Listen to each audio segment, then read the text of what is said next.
Romance of Sui and Tang Dynasties Chapter 31. Emperor Yang is grappling with one of his biggest projects, the Guangaling Canal, the riverway. A huge undertaking. Monumental. It's for moving grain, troops, everything. But his officials have, well, they failed him. They can't find a workable route. And we should probably pause there, because a failure like that is not just a delay.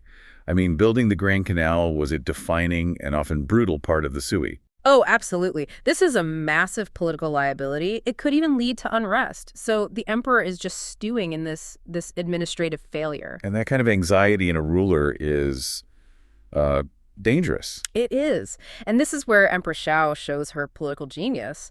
She doesn't offer advice on logistics or tell him who to punish. Yeah. She uses this strategy of elegant distraction. Her advice is so simple, but it's pure courtly wisdom. She basically says, don't let worrying about the future ruin the present. Exactly. She's telling him, stop trying to make policy decisions while you're angry. Yeah, focus on what's happening right now in the court, which is a poetry gathering. It's a masterful pivot. It completely shifts his emotional state from, infrastructure despair to aesthetic pleasure. And it also sort of reinforces her own influence, doesn't it? She controls the cultural flow of the court. Totally. So they decide to go and collect the poems that were requested from the court ladies. And the change is immediate. They leave that heavy, serious meeting behind and head to Qinian Court, which is hosted by Madame Xia.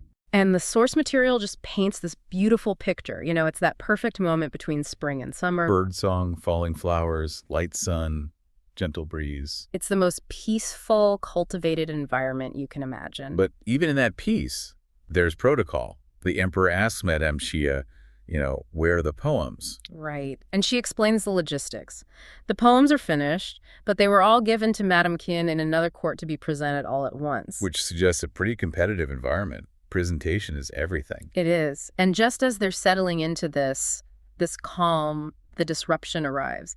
The emperor asks for his usual attendants, Yuan Bao'er and the others. And they show up late.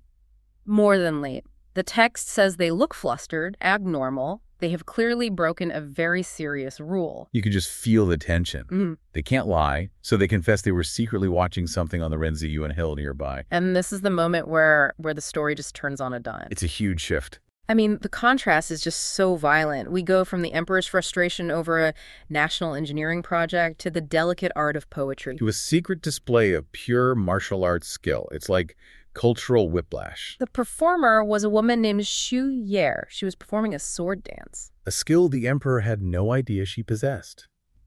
Think about the risk she took doing this in secret, and the risk the attendants took watching her.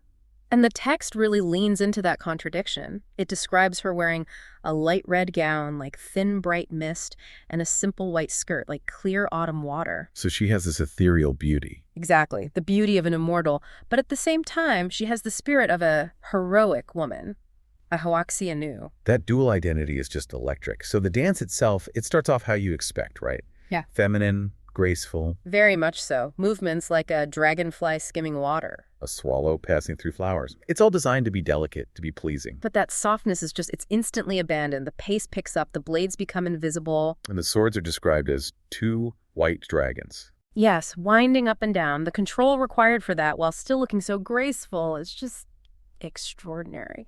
Then we get to the climax. The text says she and the swords merge into a mass of white snow rolling across the steps. It's an incredible image. And then in one final, frankly terrifying move, she rolls to the corner and with a sky-turning sound, she cuts down a jujube tree. A tree the size of a bowl. She just fells a small tree. Instantly. With a flourish that's both graceful and lethal. But what really shows her mastery is what happens next, the aftermath. She's completely composed. Hair's not messed up. Face isn't flushed. Not even out of breath. And crucially, she didn't raise any dust on the steps. It's just absolute surgical control. And the emperor is captivated. He doesn't punish the attendants at all. He immediately celebrates her. He calls her wondrous year. And he declares that anyone who has both that kind of beauty and heroic skill must have immortal bones. And that right there is the analytical kernel. This ruler, who is just fuming over his engineer's failure to control a river, is now celebrating a woman who can wield a blade with terrifying precision. So what he values is what? Capacity? Skill? I think so. Exceptional skill. A demonstration of superior power, whether it's martial or administrative. He just wants to see it work. Even Empress Xiao agrees. She says, even I find her lovable. And when the Empress validates that kind of raw physical power, it legitimizes it. It makes that a valid form of ambition within the court. Which is so important because now they have to return to protocol. The adrenaline's gone and the 16 court ladies arrive for the banquet. The emotional register just shifts again, from awe back to this witty intellectual sparring. The emperor tries to be playful. He jokes that he'll find the late ladies, make them drink. Yeah. But Madame Jay, she's not having it. No, she counters with this really high-level wit. It's a beautiful piece of social maneuvering. She insists the empress should be the chief examiner of the poetry contest. And the emperor only gets to be the deputy. It's a playful challenge, but it's really about positioning the empress as the ultimate cultural authority in the room. And the other ladies back her up. They reference the empress's knowledge of the Book of Songs, specifically the poem Guanju. Which is so clever. Guanju is all about propriety, ritual, the right way to match a ruler and his consort. So by bringing it up, they're praising the empress's virtuous guidance while also, subtly reminding the emperor that the whole state rests on this proper ritual that she oversees. It's flattery with a very sharp edge. That tension just keeps building.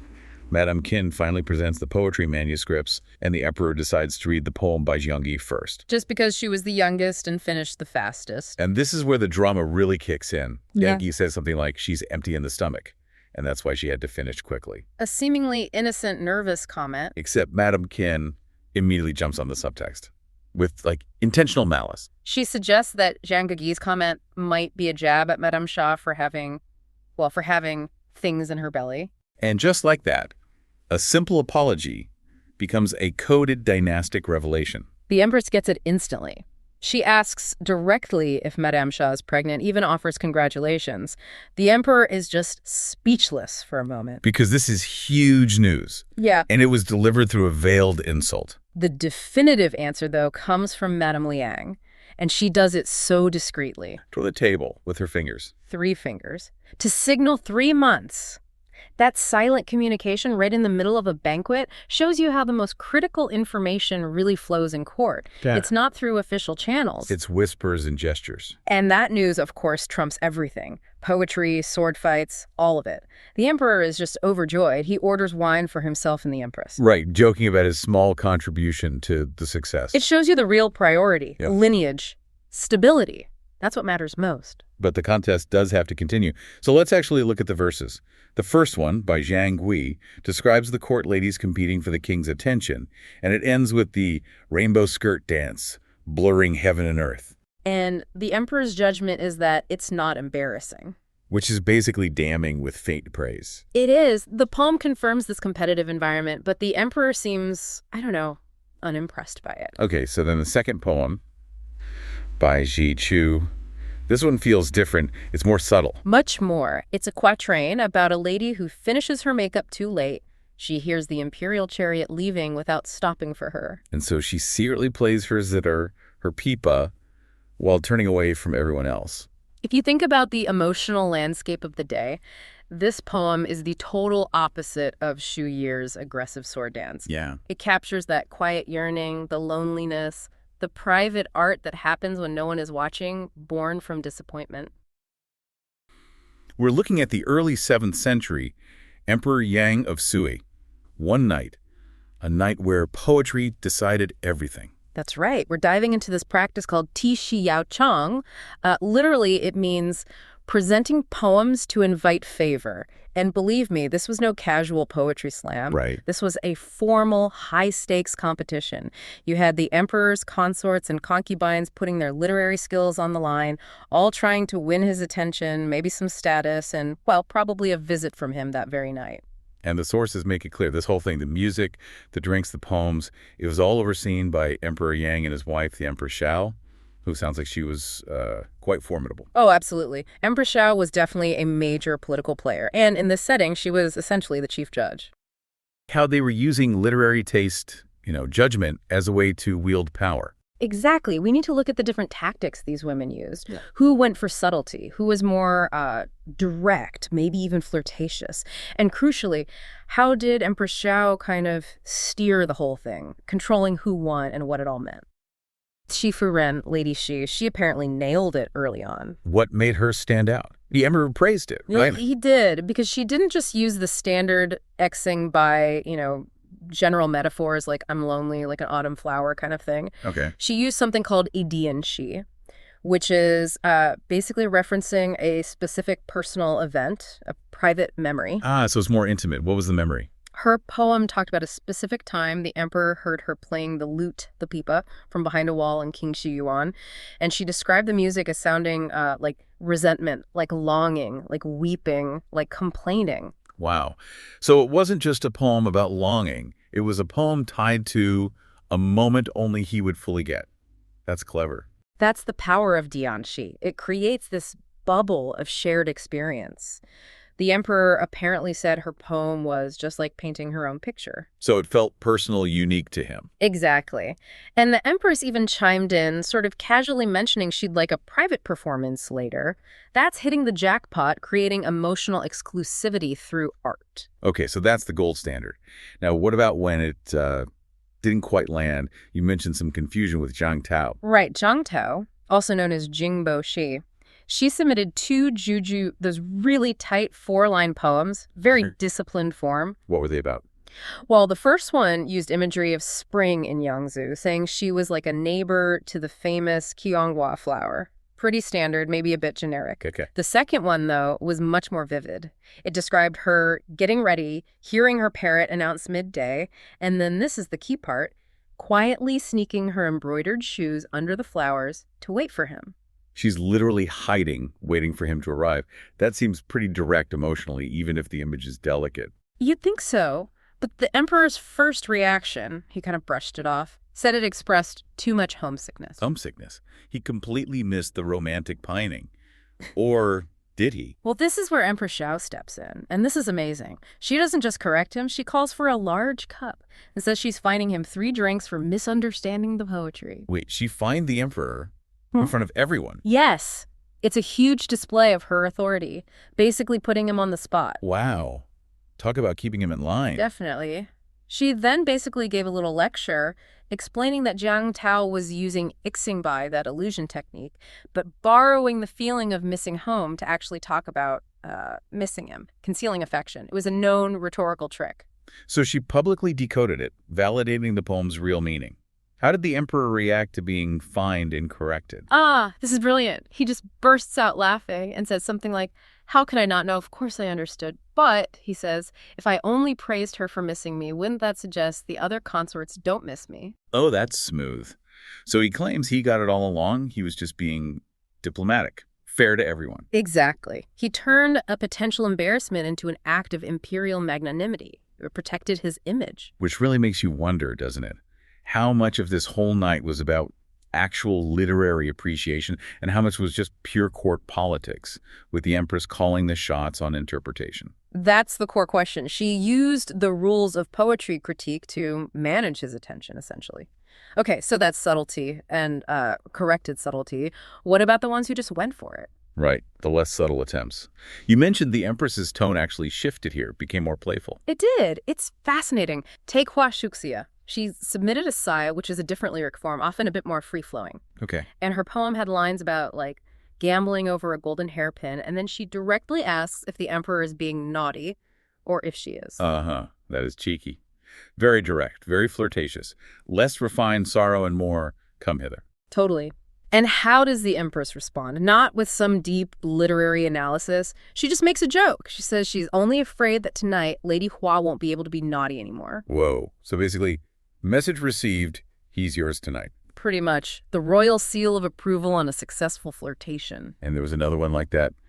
Xie Liao. Yes, Xie Liao.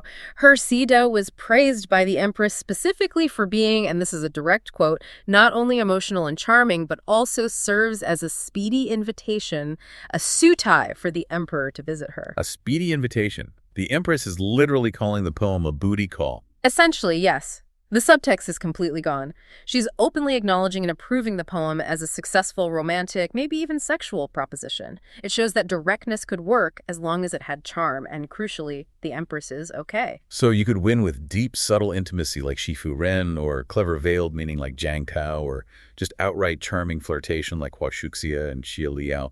But what about, just really good standard poetry? Did classical elegance count? Oh, absolutely. Can't forget the formalists. The court needed that veneer of high culture. Dichuanrui, for instance, was praised for hitting that perfect classical balance. Sorrowful, but not excessive. Joyful, but not indecent. Right, the Aobushong, Le Obuyin ideal. Emotional control, tasteful expression. The Confucian standard. Precisely. And another Fanwan was noted for being deep in feeling, light in intention. So technical skill, restraint, that sort of classical correctness, it definitely earned points. It shows this wasn't just about who could flirt best, it was a multi-layered game. Okay, so we've seen success through various means.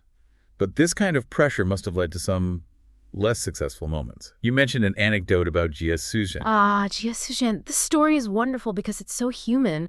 The emperor actually praised her poem for its natural beauty. Simple, unaffected. Sounds good, right? You'd think, but apparently the other ladies in the room just burst out laughing when he said it. Ouch, that tells you a lot about the atmosphere. They knew something. They did.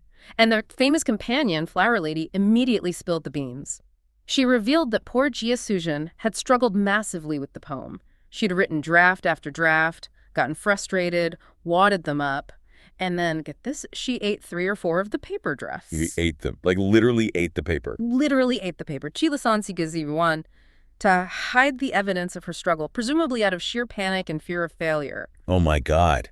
That is relatable levels of stress right there. Eating your homework, it completely punctures the image of effortless grace. Wasn't it? And Flower Lady added that Jia had joked she needed to put out a few farts, hoping the emperor would just tolerate her beginner's effort. Wow. So vulnerable. How did the emperor handle that? He seems to have handled it well. He just laughed, maybe sensed the cruelty in the others' laughter, fined them for making fun of her, but stuck by his praise of her poem, showed a bit of mercy, but reinforced that this competition was serious business. Okay, so amidst the struggles and the various styles, was there one clear winner? A poem that just blew everyone away? There was. Xia Ying, also known as Shui Shi.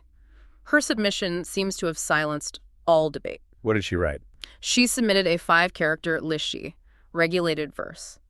Now, you have to understand, the lishi is maybe the hardest form in classical Chinese poetry. Why is that? It has incredibly strict rules. Fixed number of lines, fixed characters per line, complex tonal patterns that have to match between couplets, parallel structures required. It's technically demanding. Mastering it is like, composing a perfect sonnet while juggling. So just choosing that form was a power move, signaling serious skill. Absolutely. And the reaction was immediate and unanimous. The emperor apparently exclaimed, "I was just saying there wasn't an outstanding one. Turns out it's here." High praise. What did the empress say? Empress Xiao agreed instantly, called it truly excellent, dignified, and pure, clearly a master, no jokes, no ambiguity. This was recognized as pure literary genius. So Xia Ying basically won the literary gold medal for the night. Pretty much. But despite that high point, the emperor made this really interesting general comment about the submissions overall. Oh, what was that? He noted that many of them, even from women known as court poetry masters, felt like ministers responding to an imperial decree. Chen Xiangji. Huh. Meaning they were technically perfect, followed the rules, but lacked heart, lacked passion, maybe originality. They sounded like homework assignments, not genuine expressions of feeling. So he was saying competence wasn't enough. Yeah? He was bored by just correctness. That implies, for a consort to really win his favor, she couldn't just be a good poet. She had to be a convincing performer of emotion, make him feel something unique. Exactly. Technical skill got you respect, maybe praise from the empress for correctness, like Dichuanrui. But it seems genuine feeling, or at least a convincing performance of feeling, whether intimate, veiled, or openly flirtatious, was needed to truly capture the emperor's interest. Or, of course, absolute mastery like Xia Ying. And that sets up the finale perfectly, doesn't it? Because after all the poems are read and judged, the empress makes her final move. Yes. The reading's finished. They move on to more drinking, music, the party phase. The emperor seems ready to call it a night, maybe head back to his own quarters. But the Empress stops him. Stops him cold. This is the peak drama moment. He's getting ready to leave, and she steps in and declares, "Tonight I am the host." Junya Shikizuzu takes complete charge. Wow. Using her role as hostess for the evening to basically override him. Yeah. What does she command? She dictates exactly where he's going. She orders him to spend the night at Beilin Yuan, And Beilin Yuan is? the residence of Sha Ying, the literary master whose Linshi had just been declared the best of the night. So she's directly linking the literary victory to the ultimate prize and night with the Emperor. She's making the reward explicit and public. Undeniably. She cemented Sha Ying's status, but she added one more layer. What was that? She also commanded the famous companion and dancer, Xu Ye, to go with him. She specifically framed it as one proper consort, one secondary companion.